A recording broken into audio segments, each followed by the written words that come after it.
Assalamualaikum warahmatullahi wabarakatuh.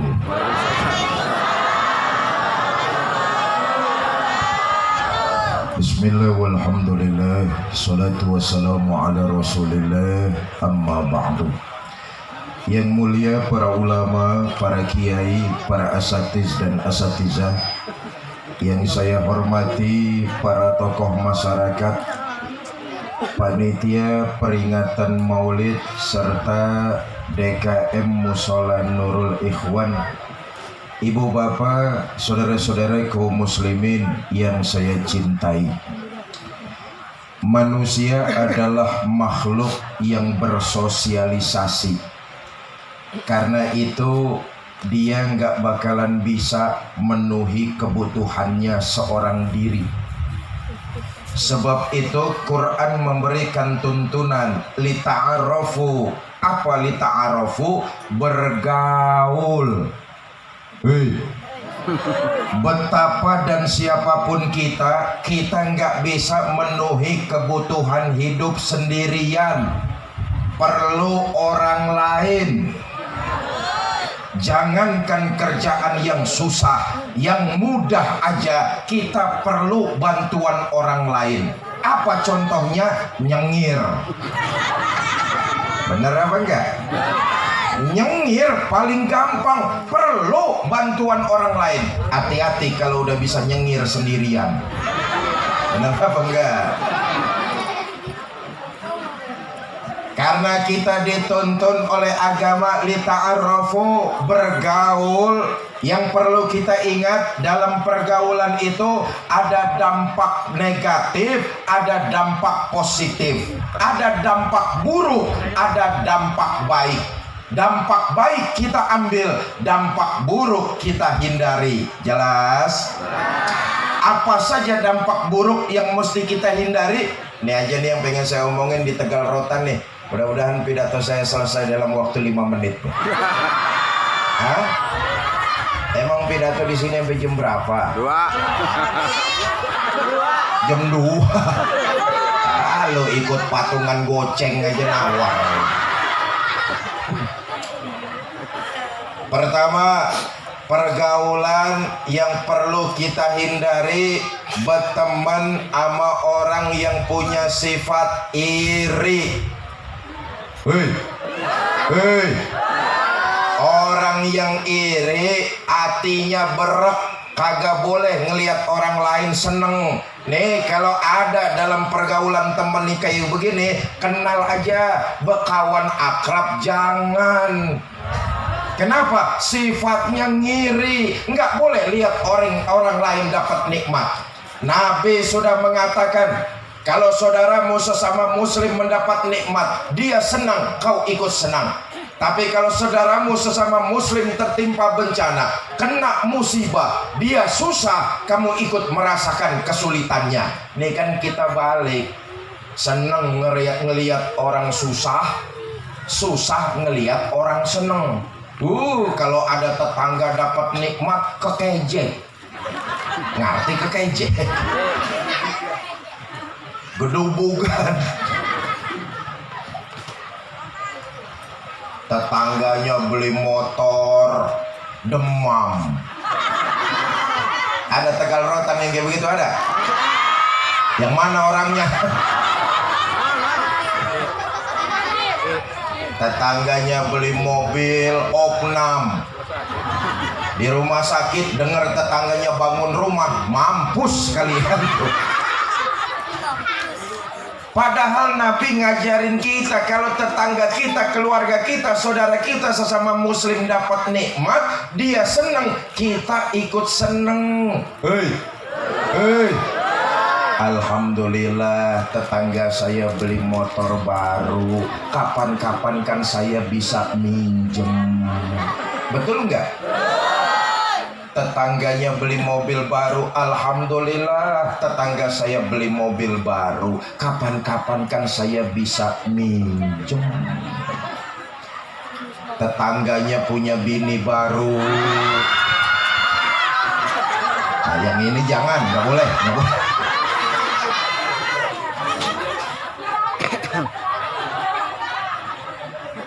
Ternyata pergaulan itu mampu membentuk karakter dan watak kita. Dominan watak kita dibentuk dalam pergaulan. Pantas kalau orang bijak mengatakan, kalau kamu mau tahu 10 tahun lagi kamu kayak apa, lihat teman-teman kamu yang sekarang ini. Kalau teman-teman kamu orang-orang soleh, ahli ibadah, orang-orang baik, insya Allah 10 tahun yang akan datang kamu tetap berada di majelis-majelis kebaikan. Tapi kalau teman kamu sekarang ini bromo corak, apa? Preman, bajingan, tengik, 10 tahun kemudian kamu tetap berada di majelis-majelis seperti itu. Nauzubillah min. Hati-hati milih teman. Hei, adik-adik saya, para pemuda, para remaja Tegal Rotan, hati-hati milih teman. Dalam sebaik syair, Sauki Bek pernah mengingatkan dengan syair yang indah. Kata beliau, man asara asrafa asa musarrafan. Siapa yang berteman sama orang mulia, dia bakalan ikut jadi mulia. Tapi awas, siapa yang berteman sama orang hina, dia nggak bakalan ikut jadi mulia. Awalam tarral jildalul afira mughabbalan bisofrin lamma sorohal jildal mushab. Tidakkah kalian perhatikan kulit kambing yang hina berteman dengan Quran yang mulia, dia ikut jadi mulia. Kenapa? Temennya Quran. Coba lihat tuh lebaran haji, orang pada motong kambing, diseset kulitnya, digeletakin, kagak ada yang mau deketin. Bener apa enggak? Kotor, jorok, bau. Tapi kalau dia berteman sama Quran, dicuci, disamak, dijadikan kantong Al-Quran, dimuliakan orang. Lihat dah, tuh Quran mau diambil, dicium dulu. Bener apa enggak? Dibawanya dengan penuh hati-hati. Kulit kambing dicium ke orang. Kenapa? Temennya Quran. Al-Quran yang mulia berteman dengan kulit kambing yang hina. Tuh kulit kambing nepa, kejatuhan duren, ikut jadi mulia. Sebaliknya, tapi kalau kulit kambing salah berteman, milih berteman sama kayu, jadi beduk. Apes sudah apes. Nah, adik-adik saya, para remaja, para pemuda, hati-hati nih milih teman. Hati-hati milih teman. Dalam pergaulan ada tuh yang sifatnya kayak begitu. Kenal aja boleh, tapi berteman akrab ntar dulu. Jelas? Kenapa? Sifatnya iri, itu sifat yang tidak terpuji. Satu. Yang kedua, dalam pergaulan yang harus kita hindari, orang yang senangnya bohong melulu. Kemana-mana kerjaannya tipsani. Apa tipsani? Tipu sana dan sini, memanipulasi kebenaran demi kepentingan pribadi. Bahasa anak sekarangnya pencitraan. Orang lain yang bekerja, orang lain yang berkarya, orang lain yang berjuang, karyanya diakuin padahal dia nggak ngapa-ngapain. Biar dibilang hebat, biar dibilang berjasa, padahal mah orang yang ngejedok aja. Memanipulasi kebenaran demi kepentingan pribadi. Kata orang, mirip ayam yang punya telur, sapi yang dapat nama. Sapi. Ayam yang punya telur, meden, mati-matian ngejen tuh ayam bertelur. Sapi yang dapat nama. Tuh telur mata sapi. Bener apa? Ayam setengah mampus dia ngeden. Sapi yang dapat nama. Awas, hati-hati nih. Sebentar lagi negara kita akan melaksanakan pesta demokrasi, pemilihan legislatif dan pilkada. Saudara ntar mau milih siapa kek, bodo amat, saya mah kagak ngurusin. Cuma saya pesan, hei, pilih pemimpin yang jangan cuma sekedar gampang ngobrol janji, tapi yang penting bukti.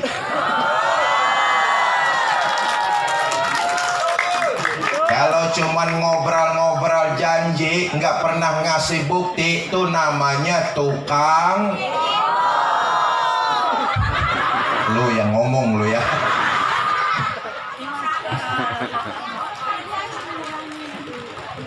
Dua, yang harus kita hindari dalam pergaulan, punya temen yang sifatnya bohong melulu. Yang ketiga, dalam pergaulan yang harus kita hindari, punya temen yang sifatnya ngomong melulu.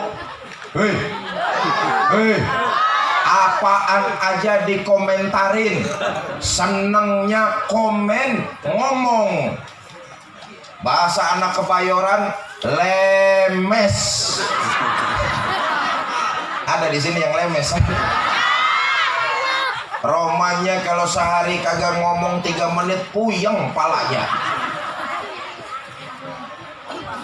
Ingat, lisan ini tidak bertulang. Paling gampang kalau sudah ngomentarin, ujung-ujungnya masuk kepada fitnah, masuk kepada ghibah. Akibatnya terjebaklah kita pada maksiat. Nauzubillah min.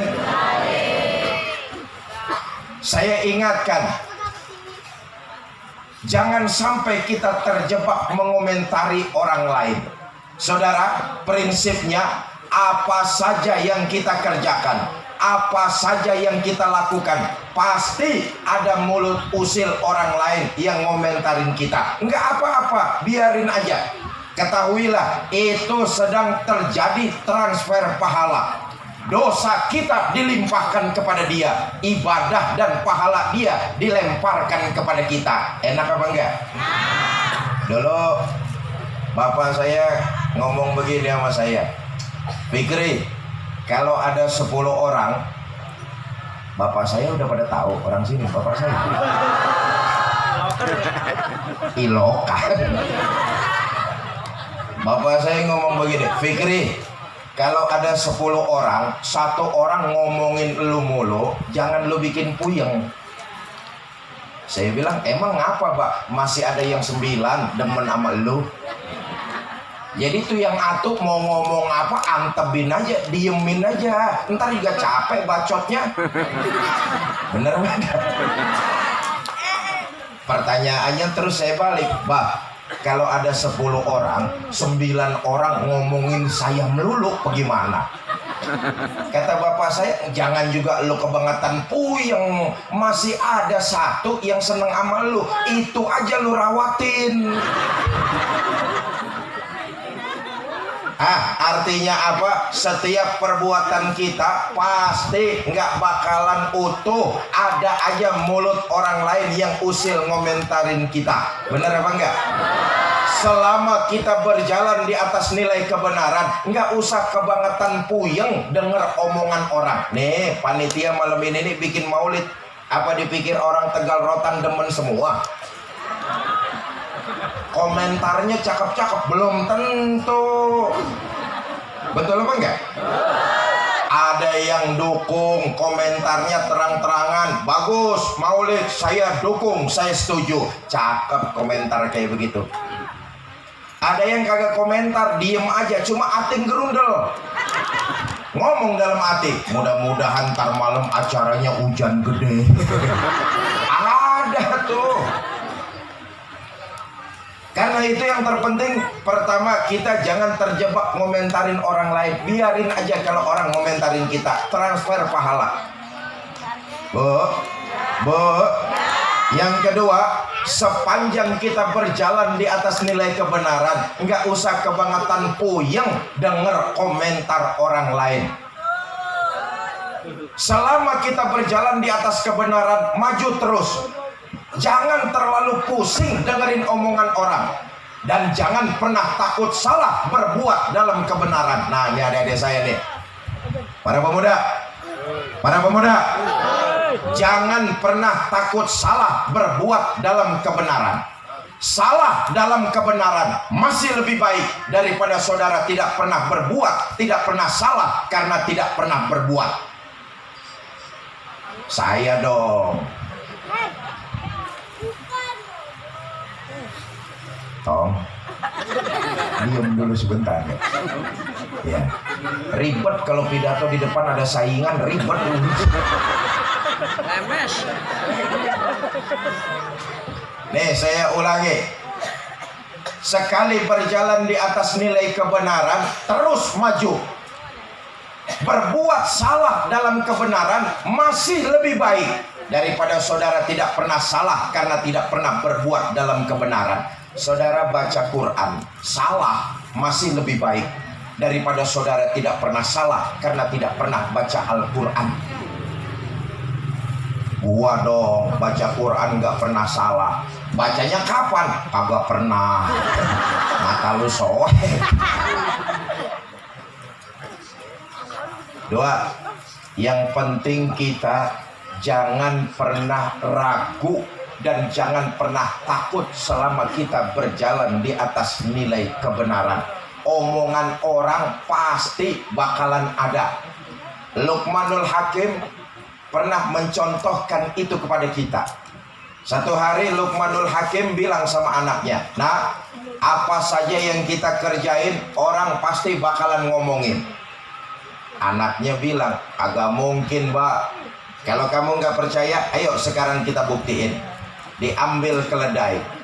Kata Luqmanul Hakim, "Nah, sekarang kamu naik keledai, bapak yang nuntun. Nanti kita lewat kumpulan orang banyak, kita dengar mereka ngomongin apa tentang kita." Naik anaknya ke atas keledai, nuntun Luqmanul Hakim bapaknya. Lewat kumpulan orang-orang, pada ngomong. Anak kagak punya otak. Enak-enakan naik keledai sendirian, bapak disuruh nuntun. Kata Luqmanul Hakim, "Nak, berhenti. Kamu udah dengar tadi orang pada ngomentarin apa?" "Dengar, Pak." "Apa katanya?" "Anak kagak punya otak." Sekarang gantian yuk. Kamu yang nuntun, bapak yang naik di atas keledai. Naik Luqmanul Hakim nih, dituntun keledai sama anaknya. Lewat di kumpulan orang banyak, komentar lagi orang-orang tuh. "Bapak PA.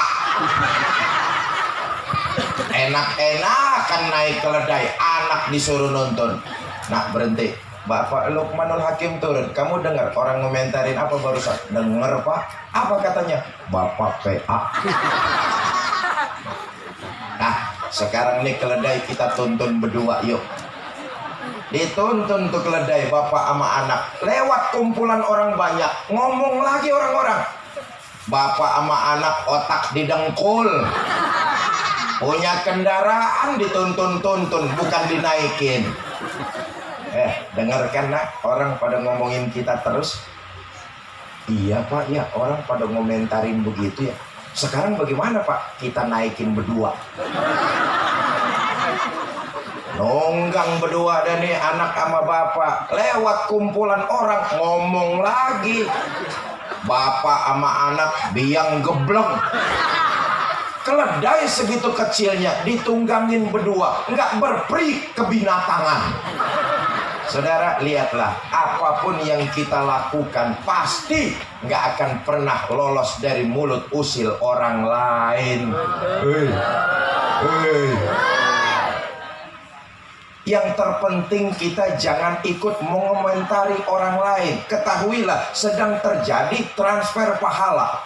Dosa kita dilimpahkan kepada mereka, pahala mereka ditimpakan kepada kita. Yang kedua itu tadi, sepanjang kita yakin berjalan di atas nilai kebenaran, nggak usah kebangetan puyeng denger omongan orang. Jangankan saudara diem aja di rumah, saudara datang pengajian nih, apa dipikir orang pada kagak ngomongin? Hei. Saudara jangankan diem aja di rumah, datang ke pengajian masih diomongin orang. Itulah kenyataannya. Yang terpenting kita jangan termasuk menjadi orang-orang yang mengomentari orang lain. Jelas? Nah, nih kaitannya nih.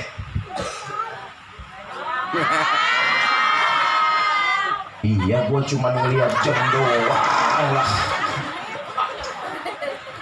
Nih begini nih, Bu, kerjaan yang paling capek itu pidato. Bener-bener nih kerjaan paling capek nih. Kaki nahan bobot badan, tangan bergerak-gerak, mulut ngomong, otak muter. Habis ini ngomong apa, udah gitu ngomong apa, terus ngomong apa lagi. Lalu mah sambil duduk mulut ngunyah enak terus. Nih jamaah begini nih yang bikin ustadz cepat pada mampus.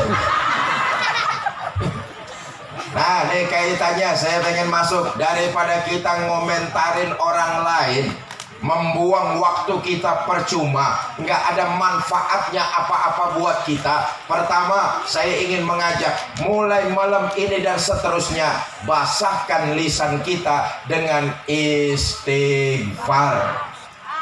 Astaghfirullah Rabbal baraya, astaghfirullah minal khataya, astaghfirullah Rabbal baraya, astaghfirullah minal khataya. Pertama, keutamaan istighfar, peluntur, perontok kesalahan dan dosa yang pernah kita lakukan. La kabirata ma'al istighfar wala saghirata ma'al istimrar. Enggak ada dosa yang numpuk kayak gunung, dia bakalan habis kalau digempur, dikikis dengan istighfar. Tapi sebaliknya, enggak ada kesalahan yang sepele kalau dikerjain terus-terusan, enggak pernah digempur dengan istighfar, itu kesalahan tambah lama numpuk jadi gunung. Hei. Nih hadirnya kita di sini nih, paling tidak lisan dan hati kita istighfar, Allah rontokkan kesalahan kita. Pulang kita dari majelis mulia ini, sepanjang perjalanan sisa kesalahan dan dosa-dosa kita mudah-mudahan dilunturkan, dirontokkan oleh Allah Subhanahu wa ta'ala. Daripada komentar yang tidak-tidak, lebih baik dawamkan istighfar sebagai penggempur dari kesalahan dan dosa yang kita lakukan. Malam ini yang hadir di sini ada nggak yang kagak pernah bikin dosa nih? Hei, ada nggak yang nggak pernah bikin salah nih? Kita nih gudangnya salah dan dosa, betul? Saya Fikri Zainuddin MZ, salah dan dosa saya mungkin lebih besar dari bapak dan ibu semua. Kita nih makhluk yang berlumuran salah dan dosa. Jangan sok bersih, jangan sok suci. Kalau ngomong nyalain orang melulu, betul apa enggak? Kita nih makhluk yang berlumuran salah dan dosa, tapi kita sebagai umat Islam diberikan harapan. Salah dan dosamu ikuti dengan istighfar, lalu melakukan pertobatan kepada Allah Subhanahu. Satu, keutamaan istighfar. Yang kedua, saudara, dengan mendawamkan istighfar, hajat dan kebutuhan hidup kita insya Allah dipenuhi oleh Allah Subhanahu wa ta'ala. Kalau memang kita mendawamkan kalimat istighfar, hajat dan kebutuhan kita Allah yang akan penuhi lewat jalan yang kita tidak sangka-sangka. Nih kita nih di Tangsel, baru keluar gang aja tuh macetnya udah kagak ketulungan. Bener apa enggak? Daripada nungguin lalu lintas terurai, daripada nungguin lampu merah, mulut kita kagak ngapa-ngapain, istighfar. Yang kedua, keutamaan istighfar itu tadi, Allah akan memenuhi hajat dan kebutuhan kita dari jalan yang kita tadi tidak sangka-sangka. Saya ingin menyampaikan satu riwayat, saudara. adalah ulama besar Imam Ahmad bin Hambal. Bu, ibu kenal Imam Ahmad bin Hambal? Kenalan di mana lo? Kenal, sok kenal. Satu hari Imam Ahmad bin Hambal hatinya pengen banget datang ke Baghdad. Padahal di Baghdad Imam Ahmad bin Hambal nggak punya murid, nggak punya keluarga, nggak punya kenalan. Tapi hatinya pengen banget datang ke sana. Berangkat Imam Ahmad bin Hambal nih. Sampai Baghdad, hari sudah menjelang senja. Mampir Imam Ahmad di musola. Datang waktu maghrib, ikut sholat berjamaah. Habis sholat berjamaah, Imam Ahmad bin Hambal tadarus Quran di musola. Datang waktu sholat isya, ikut sholat isya berjamaah. Selesai wirid, zikir, doa, Imam Ahmad bin Hambal ngelepas gamisnya, ngelepas sorbannya, beliau lipat, pengen dijadiin bantal. Imam Ahmad bin Hambal pengen istirahat di musola. Datang merebot. Pak, kagak boleh tidur di musola. Musola tempat sholat. Kalau mau tidur di luar aja. Kata Imam Ahmad bin Hambal, maaf bang, saya ini musafir, saya mau istirahat entaran aja. Kagak boleh. Kalau mau tidur di luar aja. Musola lampunya saya mau matiin, pintunya saya mau kunci-kunciin. Kalau mau tidur keluar. Ya Allah, ulama besar Imam Ahmad bin Hambal diomel-omelin merbot. Merbot suwe.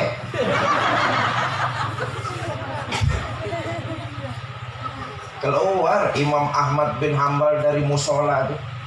Di pinggir jalan Imam Ahmad celingukan.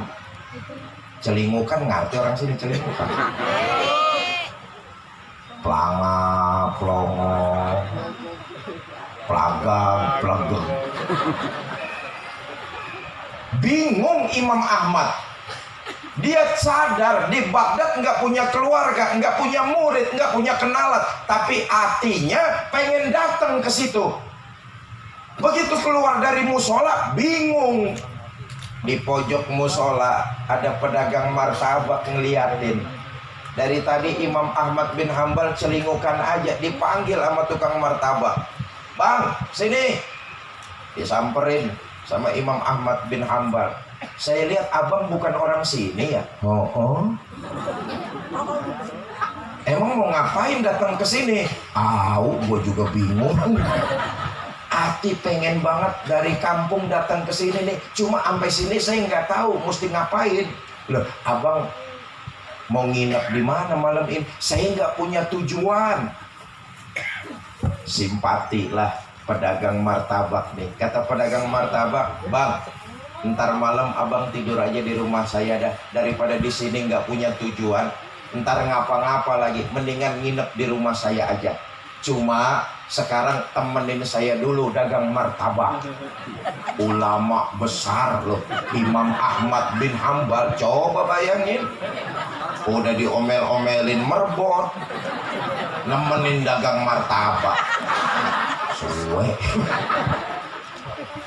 Sepanjang nemenin dagang martabak, Imam Ahmad bin Hambal memperhatikan pedagang tersebut. Lisannya nggak pernah kering dari kalimat istighfar. Nah ini dia nih. Bu, sehari, 2 hari, 3 hari Imam Ahmad bin Hambal nginep di rumah pedagang tersebut. Sampai 3 hari waktunya selesai, Imam Ahmad bin Hambal pamit mau pulang. Pak, saya pamit mau pulang. Terima kasih, saya udah dikasih nginep 3 hari. Cuma sebagai sesama muslim, saya maaf mau tanya. 3 hari saya nginep di rumah Bapak, saya lihat Bapak ibadahnya biasa aja. Sholat yang rawatib doang. Zohor, asar, maghrib, isya, subuh. Tuh rawatib doang tuh, nggak ada qobliyah ba'diyah. Sholat saya lihat Bapak yang rawatib doang. Ngaji, tadarus Quran saya lihat juga begitu, seainan doang. Seainan, ngerti seainan ya? Dari ain ketemu ain lagi tuh. Cuma yang saya takjub. 3 hari saya nginep di tempat Bapak, tidak pernah waktu terbuang lisan Bapak selalu basah dengan pembacaan istighfar. Ngomong-ngomong emang udah lama ngamalin istighfar, Pak? Kata pedagang martabak, ya belum lama amat sih Bang, baru juga 30 tahun. Makin penasaran Imam Ahmad bin Hambal. Pak, maaf, selama 30 tahun ngamalin istighfar, hajat dan kebutuhan Bapak dikabul nggak oleh Allah? Lah melotot pedagang martabak. Bang, saya mengamalkan istighfar, alhamdulillah hajat dan kebutuhan saya dikabul oleh Allah, dipenuhi oleh Allah. Walaupun kasat mata, secara zohir ikhtiar saya cuma dagang martabak, tapi anak-anak saya sekolah tinggi semua, alhamdulillah jadi orang. Allah cukupkan segala hajat dan kebutuhan saya dengan istighfar. Kata Imam Ahmad bin Hambal, jangan ngegas dong. Masih ada nggak kebutuhan Bapak yang belum dikabul oleh Allah? Ada Bang, atau sampai gini hari ini saya pengen banget, Allah belum ngizinin. Apa itu Pak? Saya dengar di kampung Blasonono ada ulama besar, ilmunya luas, muridnya banyak. Saya pengen banget silaturahmi ke ulama tersebut, tabarukan ngambil berkah. Cuma karena saya dagang, saya belum sempat untuk mengunjungi silaturahmi tabarukan kepada ulama besar tersebut. Kata Imam Ahmad bin Hambal, kalau saya boleh tahu, emang tuh ulama namanya siapa? Ahmad bin Hambal. Sadarlah Imam Ahmad bin Hambal bahwa yang membawa hatinya condong datang ke kota Baghdad adalah kalimat istighfar yang selalu didawamkan pedagang martabak tersebut. Bukan cuma Imam Ahmad menjejakkan kakinya ke Baghdad, tapi langsung nginep di rumah pedagang tersebut 3 hari 3 malam lamanya. Daripada kita ngomentarin orang yang kagak-kagak, lebih baik dawamin istighfar. Atau yang kedua, daripada kita mulut kita ngomentarin orang, yang kedua saya ingin mengajak mulai malam ini dan seterusnya, lebih baik basahkan lisan kita dengan pembacaan sholawat kepada baginda Nabi besar Muhammad. Kita nih utang jasa teramat besar kepada baginda Nabi. Alam semesta ini tercipta karena nur Muhammad Sallallahu Alaihi Wasallam. Betul? Bahkan dalam satu riwayat diceritakan begini. Ketika Nabi Adam tercipta, oleh Allah Nabi Adam dipersilakan untuk tinggal di sorga. Kan begitu tuh? Betul apa enggak? Sorga apaan aja ada, komplit fasilitasnya lengkap. Cuma karena Nabi Adam tinggal di sorga sendirian, iseng. Nih sama kayak kita nih, saudara tinggal di Tangsel, Serpong punya saudara, ambil bawa pulang. BSD punya saudara juga, ambil buntel bawa pulang. Mall paling besar di Tangsel, ambil bawa pulang. Apaan aja di Tangsel punya saudara, tapi saudara hidup di Tangsel sendirian, enak apa enggak? Nabi Adam tinggal di sorga, fasilitas apaan aja ada, segala macam tersedia, tapi karena tinggal di sorga sendirian, iseng, kelentar, ngetan, ngulon, lah sendirian. Walaupun apa aja ada, tapi kalau sendirian nggak enak, iseng. Jelas? Allah paling tahu. Diciptakanlah oleh Allah Siti Hawa, diambil dari tulang rusuk sebelah kanan Nabi Adam. Tercipta Siti Hawa sama manusia, cuma beda bentuknya. Siti Hawa perempuan, Nabi Adam di sebelahnya ada perempuan, mau main nyemek aja. Nah, ini umumnya nih penyakit orang laki. Umumnya penyakit orang laki kagak boleh lihat jidat licin. Nabi Adam ngelihat di sebelah ada perempuan, Siti Hawa, mau main pegang aja, Allah larang. Kata Allah, Adam, jangan main pegang sembarangan. Kalau kamu mau halal terhadap Siti Hawa, bayar maharnya. Kata Nabi Adam, ya Allah, dengan apa saya bayar maharnya Siti Hawa? Kata Allah, antusolliya ala Muhammadin sallallahu alaihi wasallam. Bayar mahar terhadap Siti Hawa dengan pembacaan sholawat kepada Muhammad sallallahu alaihi wasallam. Bayangkan, manusianya belum dilahirkan ke alam dunia, pernikahan Nabi Adam dengan Ibu Hawa, maharnya membacakan sholawat kepada baginda kita Nabi besar Muhammad sallallahu alaihi wasallam. Saya yakin kalau ditanya nih jamaah sini nih orang Tegal Rotan pasti ngaku cinta sama Nabi. Betul apa enggak? Kalau ditanya juga pasti ngakunya umat baginda Nabi. Betul apa enggak? Cuma sayangnya kita ini sekarang baru sekedar pinter ngaku. Kita ini baru pinter ngaku. Persoalannya di akhirat nanti kita diakuin sama Nabi apa enggak? Tuh masalah utama tuh. Di dunia kita baru cuma sekedar pinter ngaku umat Nabi. Yang namanya ngaku boleh murah, mudah, siapa juga nggak apa-apa. Tiba ngaku boleh-boleh aja. Betul? Bu, saya tanya nih, Ibu kenal nggak sama Jokowi? Ngaku. Ngaku tuh, ngaku. Jokowi kenal nggak sama Ibu?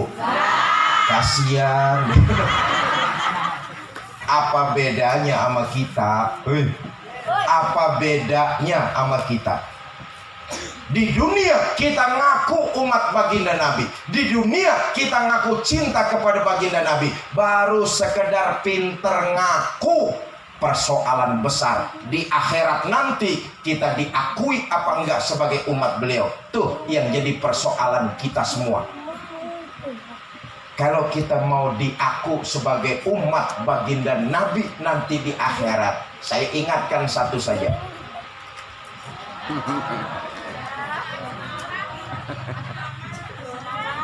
Masih lama. Lah gue punya bini di rumah. Satu saja, tingkatkan kualitas ibadah kita kepada Allah Subhanahu wa ta'ala. Kalau memang kita ingin diaku umat baginda Nabi nanti di akhirat, maka kualitas ibadah harus kita tingkatkan. Saudara, kualitas ibadah bukan kuantitas ibadah, tapi kualitas ibadah. Dalam sejarah kita baca misalnya, satu-satunya makhluk yang dosanya sudah mendapat jaminan ampun dari Allah adalah baginda kita Nabi besar Muhammad sallallahu alaihi wasallam. Betul apa enggak? Dosa sudah mendapat jaminan ampun, ibadah Nabi makin luar biasa. Apa contohnya? Sholat beliau makin beliau tingkatkan. Walaupun dosa sudah mendapat jaminan ampun, tapi ibadahnya khusus sholatnya makin luar biasa. Saya mah yakin. Bu, mau kemana? Bu, mau kemana? Mau pulang bareng? Biarin yang bangun gua teriakin. Dosa sudah mendapat jaminan ampun, ibadahnya makin luar biasa, khususnya sholat beliau. Saya mah yakin kalau ada orang Tegal Rotan dosanya sudah mendapat jaminan ampun, saya yakin tuh orang kagak bakalan sholat lagi. Betul. Nabi enggak, walaupun dosa sudah mendapat jaminan ampun, sholatnya, ibadahnya makin luar biasa. Apa sumbernya? Ummul Mukminin Sayyidah Aisyah radhiyallahu anha. Satu malam kata Sayyidah Aisyah, selesai saya sholat isya, saya siap-siap mau tidur. Saya lihat suami saya Rasulullah sallallahu alaihi wasallam. Saya lihat suami saya lagi sholat. Saya pun tidur.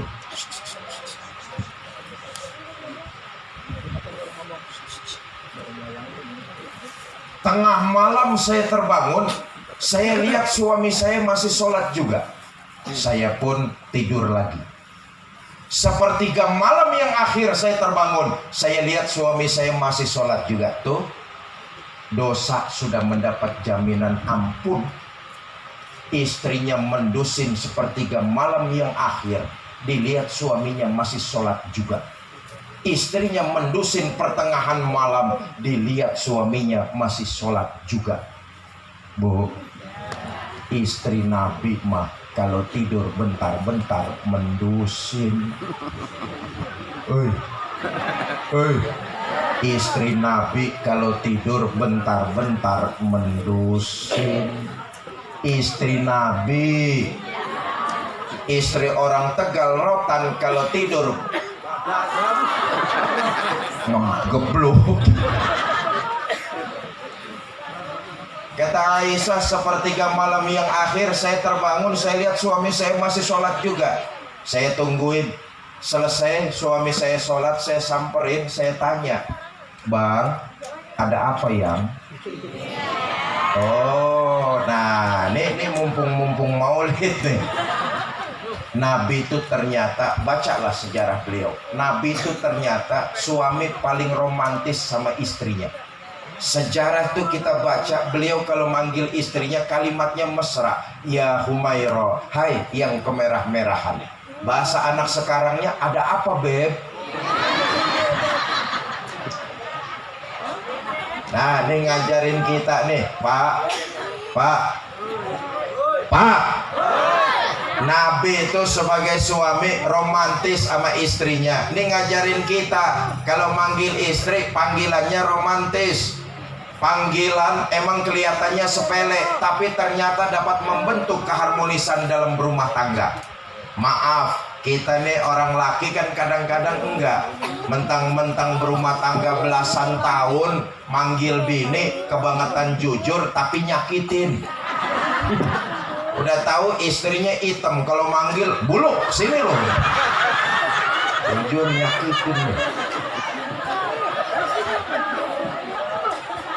Nabi enggak, ada apa yang? Kata Sayyidah Aisyah istri beliau, "Bang, abang kan dosanya sudah mendapat jaminan ampun dari Allah." Terus, ya kalau sholat jangan gitu-gitu banget, ngapa sih bang?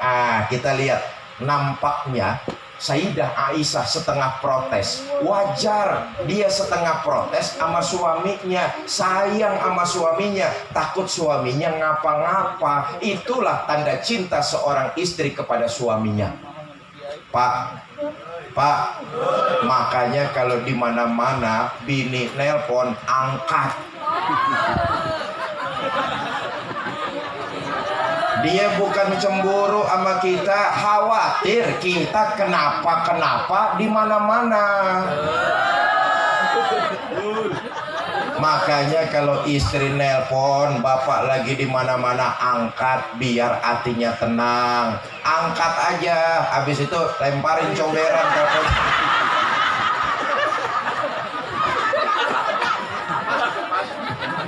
Pas. Abang kan dosanya sudah mendapat jaminan ampun dari Allah. Kalau sholat jangan gitu-gitu amat, ngapa sih bang? Setengah protes kelihatannya. Apa jawab baginda Nabi? Aisyah, afala uhibbu an akuna abdan sakuro.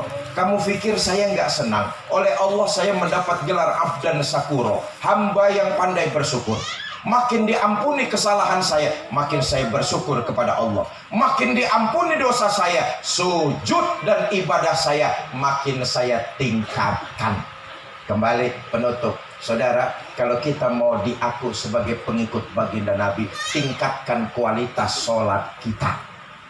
Bukankah tujuan utama didirikannya ibadah sholat agar kita tercegah dari perbuatan keji dan munkar? Betul apa tidak? Betul. Sayangnya masih banyak di antara kita yang dalam mengerjakan ibadah sholat terjebak kepada rutinitasnya saja, cuma sekedar gugurin kewajiban. Perbuatan keji dan munkar terus kita laksanakan. Ini namanya sholat belum berhasil membentuk karakter kita. Apa sholatnya yang salah? Kitanya yang gebleng. Jelas?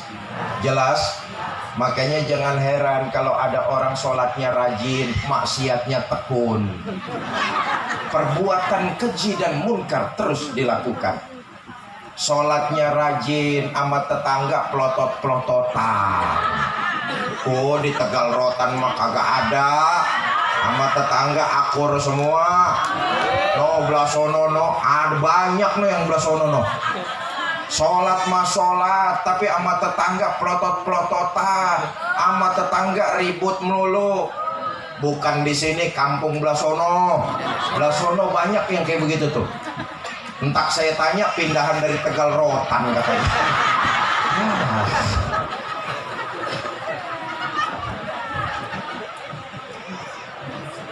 Bukankah tujuan sholat supaya kita tidak lagi melakukan perbuatan keji dan munkar?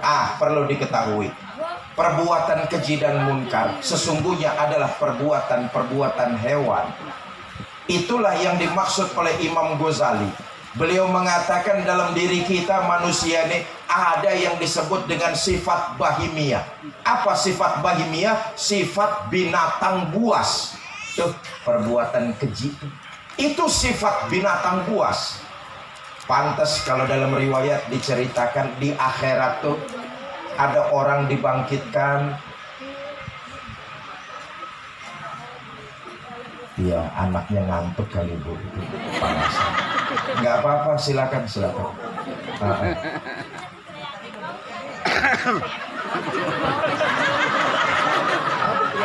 Takut diterkakin. Kalau yang begini gua kagak teriakin.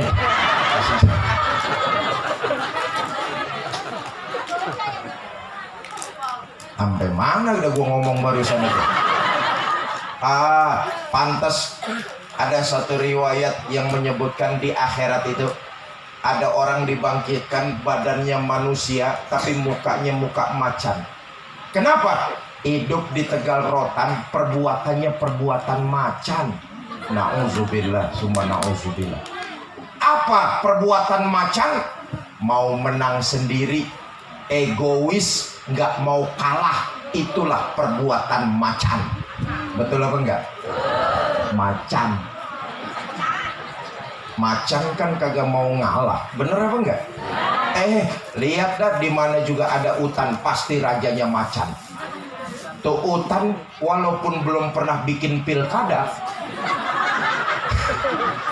macan mah kagak mau tahu ada pilkada apa enggak. Pokoknya saya raja.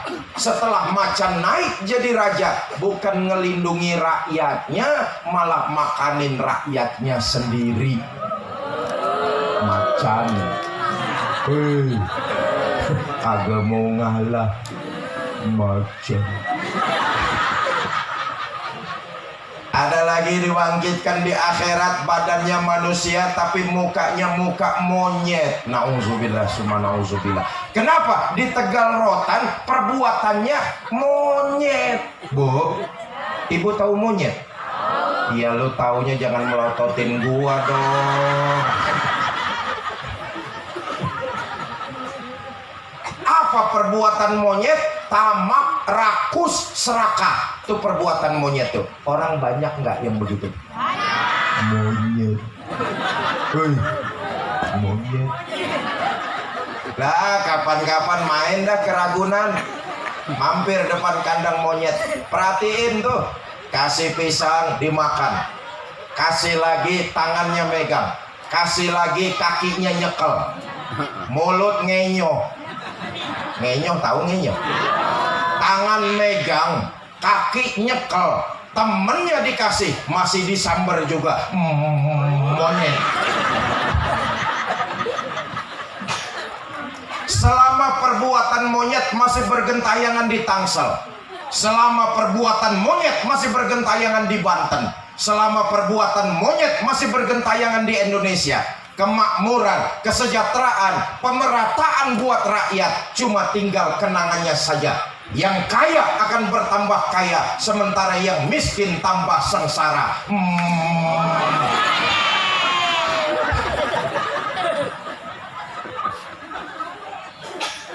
Ada lagi di akhirat dibangkitkan badannya manusia, mukanya muka tikus. Nauzubillah min dzalik. Kenapa? Di Tegal Rotan perbuatannya perbuatan tikus. Apa perbuatan tikus? Grogotin barang yang disimpan rapi-rapi. Betul apa enggak? Tikus. Tikus.